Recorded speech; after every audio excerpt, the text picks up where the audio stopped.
नमस्कार मित्रांनो, मराठी बोली या चॅनलमध्ये तुम्हा सगळ्यांचं स्वागत आहे. तर आज एड लागलं प्रेमाचं या मालिकेच्या आजच्या भागामध्ये खूपच धमाकेदार असा ट्विस्ट आपण बघणार आहोत. कारण आता इथे गार्गीने मंजिरीचा सुंदर चेहरा बिघडवण्यासाठी मोठं कटकारस्थान रचलेलं आपल्याला बघायला मिळणार आहे. तर आजच्या भागामध्ये सुरुवातीला आता शशिकला खूप थकलेली असते. ती कॉटवरती बसते आणि एकटीचीच बडबड चालू असते. अरे देवा, प्रत्येक शरीराचा पार्ट ओरडू ओरडू सांगतोय, मी हजर, माझं हे दुखतंय ते दुखतंय, संपूर्ण अंग असं भरून आलंय. एवढं काम करावं लागतं ना मला या भैताड पोरीमुळे. जेव्हापासनं ही पोरगी घरात आली तेव्हापासनं फक्त पसारा करण्याचंच काम चालू असतंय. हिला ना सोडणार नाही. एकदा ना हिला इकडचं हकलून लावलं ना की माझं काम जरा कमी होईल. त्याच वेळेस आता शशिकलाचं हे सगळं बोलणं गार्गीने ऐकलेलं असतं. शशिकला आत्ता लगेच गार्गीकडे बघू लागते. काय गे, काय बघते डोळे टाफरून माझ्याकडे? तेव्हा आता गार्गी पटकन किचन ओट्यावरनं एक पाण्याचा ग्लास आणते. आंटी, हे घे, मी तुझ्यासाठी ऑर्डर आणले. तू थकली असशील ना, घे लवकर, पे पाणी. आता शशिकला लगेच तो पाण्याचा ग्लास हातात घेते. तेव्हा लगेच आता गार्गी तिचं डोकं चेपू लागते. काकू, मी ना तुझं डोकं चेपून देऊ का? तेव्हा लगेच शशिकला म्हणते, दूर हो, हात लावायचा नाही. कधी कधी ना तुझ्यावर विश्वास राहत नाही माझा. डोकं दाबते म्हणशील आणि कधी गळा दाबायला सुरुवात करशील ना, कळणार सुद्धा नाही. चल हो दूर. त्यावर लगेच आता गार्गी म्हणू लागते, आंटी, मला ना तुला काहीतरी विचारायचं होतं, त्याचं उत्तर देशील? तेव्हा शशिकला म्हणू लागते, काय विचारायचंय, बोल लवकर. त्यावर आता गार्गी म्हणू लागते, आंटी, मला सांग ना. अगं, मंजिरी आंटी आणि हिरो कसे भेटले होते? नाही म्हणजे त्यांच्यामध्ये प्रेम कसं झालं, सांग ना, मला त्यांची लव्ह स्टोरी ऐकायची ग. त्यावर शशिकला म्हणू लागते, कुठनं येतं ग तुझ्या डोक्यात हे असलं काय? हे बघ, त्याबद्दल मी तुला एक शब्दही सांगणार नाहीये. उगाच त्यांच्या नात्याला नजर लावण्याचा प्रयत्न करू नकोस. त्यावर लगेच आता गार्गी म्हणू लागते, आंटी, सांग ना ग, मी विचारते ना. तेव्हा शशिकला म्हणू लागते, हो, मी तुला सांगू? तेव्हा लगेच आता गार्गी म्हणू लागते, हो. त्यावर शशिकला म्हणू लागते, आधी तू माझ्या प्रश्नाचं उत्तर दे. ते कांदे तुझ्या बेडवरती काय करत होते, सांग लवकर. आता मात्र गार्गीला धक्का बसतो. गार्गी मनाशीच म्हणू लागते, अरे देवा, म्हणजे हिने माझ्या बेडवरचे कांदे बघितले. आता काय करायचं? हिला काहीतरी उत्तर द्यावंच लागेल. हिला या सगळ्यापासून दूर न्यावंच लागेल, नाहीतर माझं सत्य हिच्या समोर येईल. नाही, असं होता कामा नये. आता बरोबर हिला गोल फिरून त्या कांद्यांपासून दूरच नाही दे. आता लगेच गार्गी म्हणू लागते, मला नाही माहिती, पण आंटी, मी जे विचारते सांग ना ग आंटी. तेव्हा शशिकला म्हणू लागते, जमणार नाही, मी काहीही सांगणार नाही. त्यावर लगेच गार्गी म्हणू लागते, आंटी, अगं सांग ना, मला पण मंजिरी आंटीसारखं बनायचंय आणि मग मीही कुणाच्या तरी प्रेमात पडेल आणि हिरोसारखा एखादा मुलगा माझ्याही आयुष्यात येईल आणि मग मंजिरी आंटीसारखं मी त्याच्याबरोबर लग्न करेल आणि तो मला बरोबर घेऊन जाईल त्याच्याबरोबर आणि मग आम्ही सुखाने राहू. मलाही असंच करायचंय. सांग ना, मंजिरी आंटीची लव्ह स्टोरी सांग ना, मला तिच्यासारखं बनायचं आहे. त्यावर लगेच आता शशिकला म्हणू लागते, स्वप्नातही विचार करू नको असा. तू माझ्या मंजिरीसारखी बनू शकत नाही. 14 जन्म घ्यावे लागतील तरी तू मंजिरी होऊ शकत नाही. त्यावर लगेच गार्गी म्हणू लागते, काकू, असं काय करते, सांग ना ग, मलाही मंजिरी आंटी बनायचंय ग. त्यावर लगेच शशिकला म्हणू लागते, हो, माझी मंजिरी आंटी कशी ते सांगू तुला? अगं, इतकी निर्मळ मनाची, आशा, स्नेह, स्मृती काय असते ना, ते माझ्या मंजिरीकडनं शिकावं.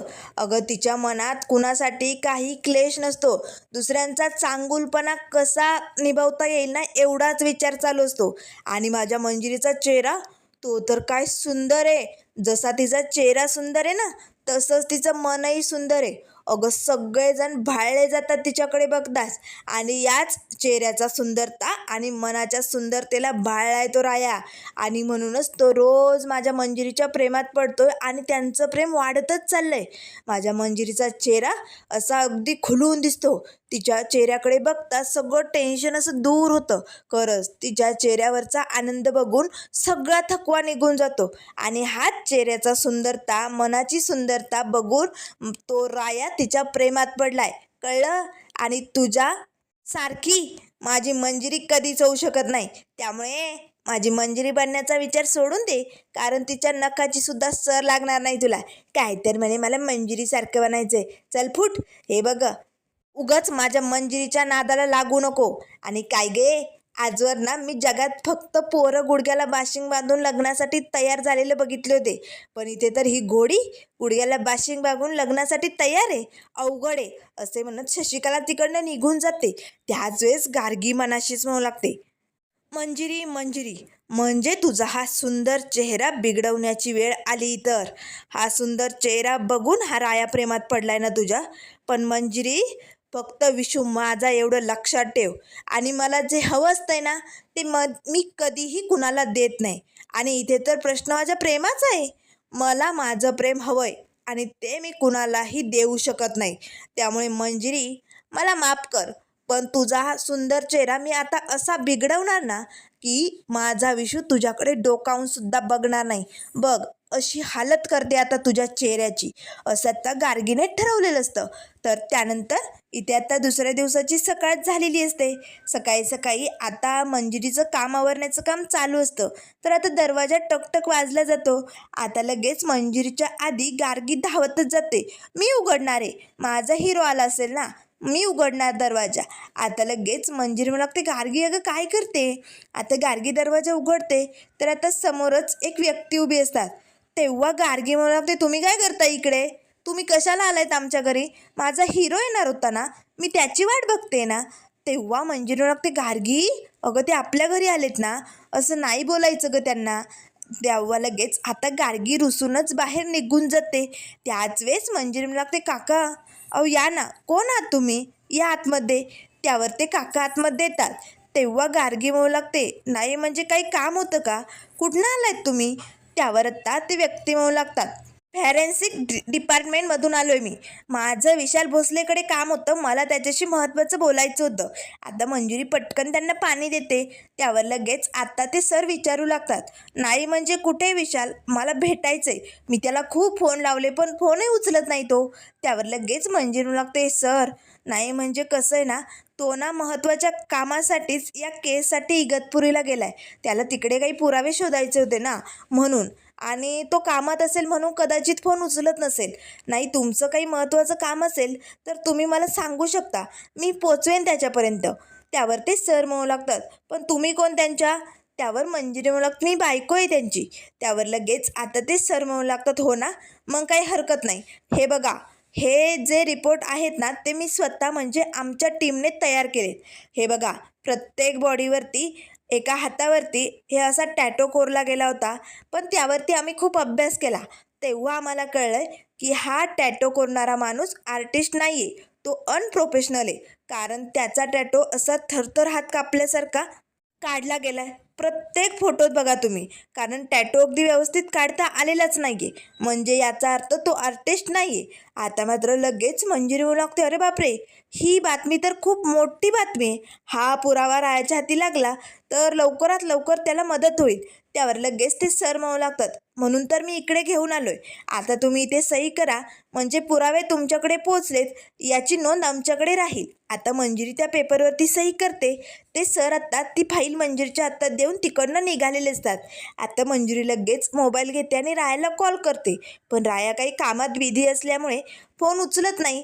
तेव्हा लगेच आता मंजिरी म्हणू लागते, राया अरे कुठे अडकलाय, फोन तरी घे, खूप महत्त्वाचं सांगायचं आहे तुला. आता लगेच मंजिरी ती फाईल तिथे कॉटवरती ठेवते आणि त्यात जे पुरावे असतात ना त्या सगळ्यांचे फोटो आपल्या मोबाईलमध्ये काढू लागते. कदाचित रायापर्यंत हे पोचणं खूप गरजेचं आहे. तो बघितल्यानंतर त्याला नक्कीच काहीतरी मार्ग सापडेल. असे म्हणताच आता मंजिरी त्या सगळ्या फाईलमधल्या पेपरचे फोटो काढू लागते. तर इकडे बाहेर आता चाळीमध्ये घराची दुरुस्ती करण्यासाठी आणि डांबर लावण्यासाठी एक व्यक्ती आलेला असतो. आता हातात शिडी आणि मोठा डांबराचा डब्बा त्याने आणलेला असतो. तेवढ्यात आता शशिकला येते. अरे बापरे, किती गर्दी आहे, सगळीकडे लोक नुसते फिरत असतात, मला ना एवढ्या गर्दीचा खूप त्रास होतो, अशी बडबड तिची चालू असते. आता गार्गी तिथेच बाहेर पिंगूबरोबर खेळत असते. त्याच वेळेस आता शशिकलाचं लक्ष ते डांबर घेऊन आलेल्या व्यक्तीकडे जातं. शशिकला म्हणू लागते, अरे काय आहे, काय चालू आहे. आमच्या दारासमोर तुला कोणी हे सगळं करायला लावलं? लवकर सांग. त्यावर लगेच आता तो व्यक्ती म्हणू लागतो, मावशी अहो नाही म्हणजे ना, आता पावसाळ्याचे दिवस आलेत ना, मग घराची गळती होते, म्हणूनच मी हे डांबर लावून डागडुजी करायलोय. त्यावर लगेच आता शशिकला म्हणू लागते, मावशी तुम्हाला मावशी म्हणला? त्यावर लगेच आता तो व्यक्ती म्हणू लागतो, अहो जय सरांनी सांगितलंय मला हे सगळं करायला, नाही म्हणजे इतर साईट मी करत असतो ना, तेव्हा ते मला बोलले की आमची रूमही जरा थोडीशी प्रॉब्लेम आहे, तर तू दुरुस्त करून घे, म्हणून आलोय मी आजी. आता मात्र शशिकला आणखीनच भडकते, आजी अरे तुला लाज वाटत नाही? आधी मावशी आता आजी, मी तुला मावशी आणि आजी दिसते? आता शशिकला आपल्या पायातली चप्पल काढते. या दोन्हीपैकी एक जरी पुन्हा नाव घेतलं ना, तर ही चप्पल या गरम डांबरात बुडवेल आणि तुझ्या डोक्यात हाणेल, एवढं लक्षात ठेव. डोक्यात नीट फिट्ट करून ठेवायचं. हे बघ तू हे गरम डांबर घेऊन इथे आलाय डागडुजी करायला, पण एक ठेम बाई इथे कुठे सांडता कामा नये, कारण हे डांबर किती भयानक असतंय तुला चांगलंच माहिती. अगदी एखाद्या माणसाच्या अंगावर जर पडलं ना, तर जरी शरीर जळून खाक होईल. त्यामुळे काळजी घे. शेवटचं सांगते, डोक्यात फिट्ट करून ठेव आणि मावशी आणि आजी बोलायचं नाही. चल निघ. आता लगेच बाजूला जे रमेश काका उभे असतात ना, त्यांच्याबरोबर शशिकलाच्या गप्पा चालू असतात. पण आता शशिकलाचं हे बोलणं गार्गीने ऐकलेलं असतं. गार्गी खूपच खुश होते.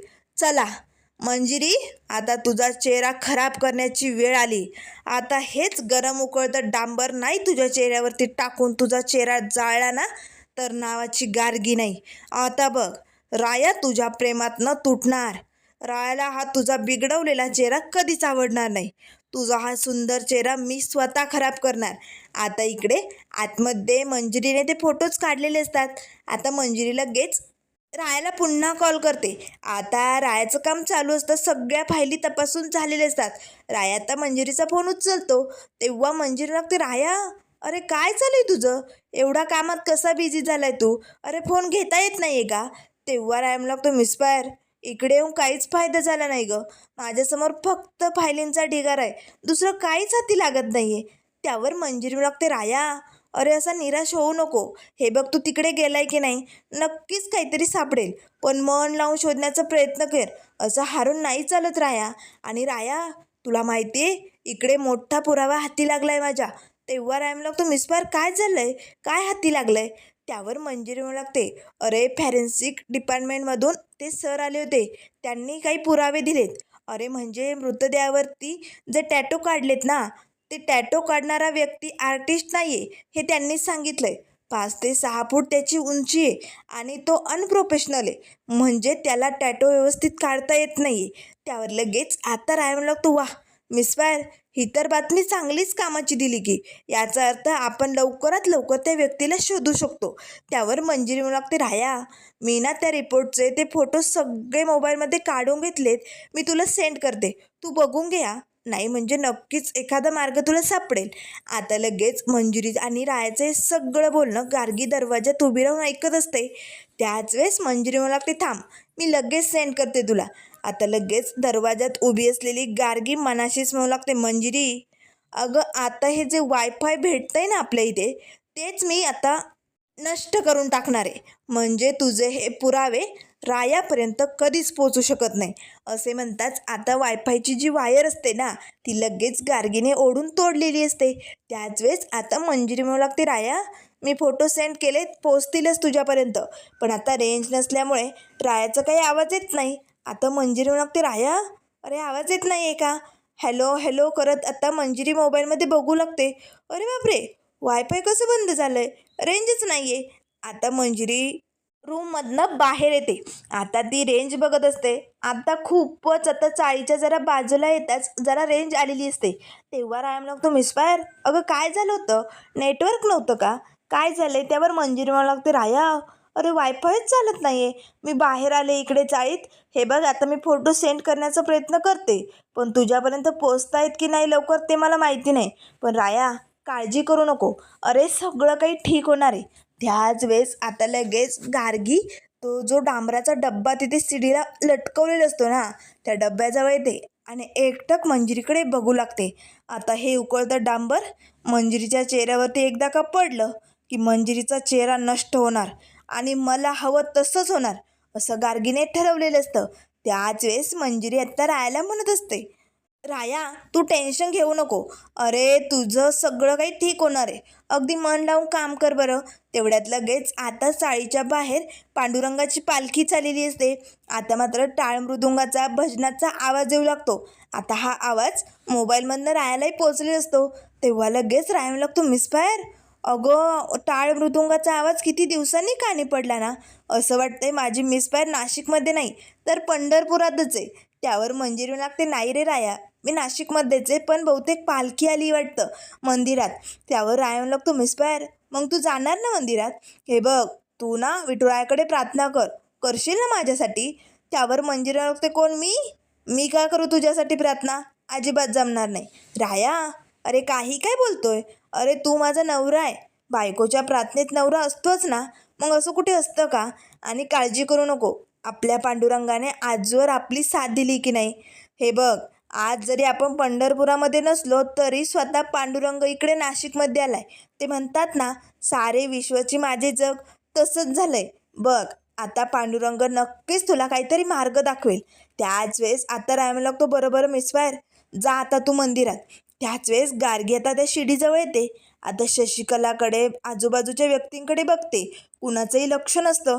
आता गार्गीने त्या शिडीला धक्का दिलेला असतो आणि आता ती मंजिरीच्या बाजूला लोटलेली असते. आता मंजिरीचा फोन बंद होताच ती शिडी आता धपकन त्या डब्याचं खाली पडणार.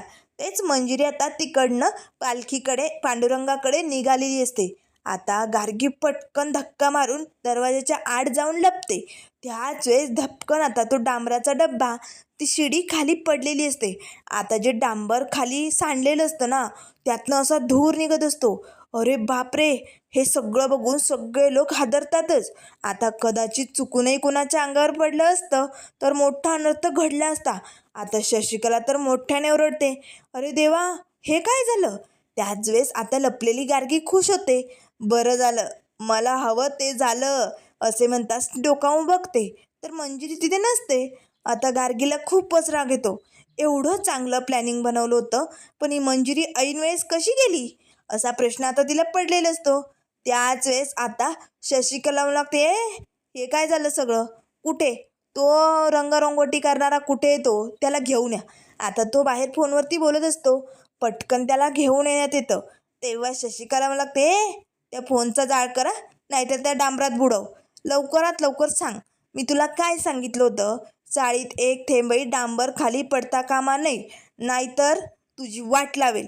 सांग लवकर कसं सांडलं आहे सगळं? अरे आत्ता इथे माझी पोरगी उभी होती, जर तिला काही झालं असतं तर काय केलं असतं? पांडुरंगाच्या कृपेने तिचा जीव वाचलाय आज. हे सगळं कोणी केलं? तू अशी चूक करूच कसं शकतो? त्यावर लगेच तो व्यक्ती म्हणू लागतो, ताई अहो मी तर व्यवस्थितच शेडी ठेवली होती, कुणाचा तरी धक्का लागला असेल. त्यावर शशिकला आजूबाजूच्या लोकांना विचारते, कुणाचा धक्का लागलाय? नाही ना? हे सगळे नाही म्हणतायत, सांग लवकर का कसं झालं हे सगळं? त्यावर लगेच तो व्यक्ती म्हणू लागतो, ताई मी खरं सांगतोय हो, मी अगदी व्यवस्थित ठेवून गेलो होतो. मग कोणी पाडलं असेल हे? असे प्रश्न आता सगळ्यांना पडलेले असतात. तर इकडे आता मंजिरी मंदिरात पालखीजवळ आलेली असते. आता खूप दिवसांनी विठुरायाचं दर्शन झालेलं असतं. मंजिरी आता हात जोडतच पांडुरंगाकडे बघू लागते आणि आता पांडुरंगाला प्रार्थना करू लागते, ए विठुराया बघ माझा राया एका मिशनसाठी इगतपुरीला गेलाय. तिकडे तुला त्याची मदत करायची आहे. लवकरात लवकर त्या खुन्याचा शोध लागू दे. असा काहीतरी क्लू मिळू दे की माझ्या रायाचा मार्ग सोपा होऊ दे. आता विठुरायाकडे प्रार्थना मंजिरीने केलेली असते. तर त्यानंतर मित्रांनो पुढील भागामध्ये आपल्याला बघायला मिळेल, आता राया इगतपुरी गावात सगळीकडे चौकशी करू लागतो. तर आता एका चहावाल्या टपरीत जे काका असतात ना त्या काकांकडनं त्याला माहिती मिळालेली असते, या गावात एकही स्टॅटो आर्टिस्ट नाही आहे. एक होता पण त्याने ना फाशी घेतली, स्वतःचा जीव दिला. आणि दुसरा तर अगदी वेडा झाला. त्याची बायको आणि पोरगी होते पण ते हे गाव सोडून निघून गेले. मग इथे दुसरा टॅटो आर्टिस्ट नाहीच आहे. असं काही चालणारच नाही इकडे, कारण धंदा चालला नाही म्हणून तर त्या पहिल्या टॅटो आर्टिस्टने फाशी घेतली होती ना. आता हे सत्य रायासमोर आलेलं असतं. जर त्याची बायको आणि पोरगी यापैकी कोणी असेल तर असा प्रश्न आता रायासमोर उभा झालेला असतो. आता मात्र या खुन्याचा शोध राया कसा घेणार, पुढे काय काय होणार, हे सगळं आपल्याला लवकरच बघायला मिळेल. त्यामुळे मित्रांनो, अशाच मालिकेंच्या अपडेट पाहण्यासाठी चॅनलला लाईक करा, सबस्क्राईब करा. व्हिडिओ पाहिल्याबद्दल धन्यवाद.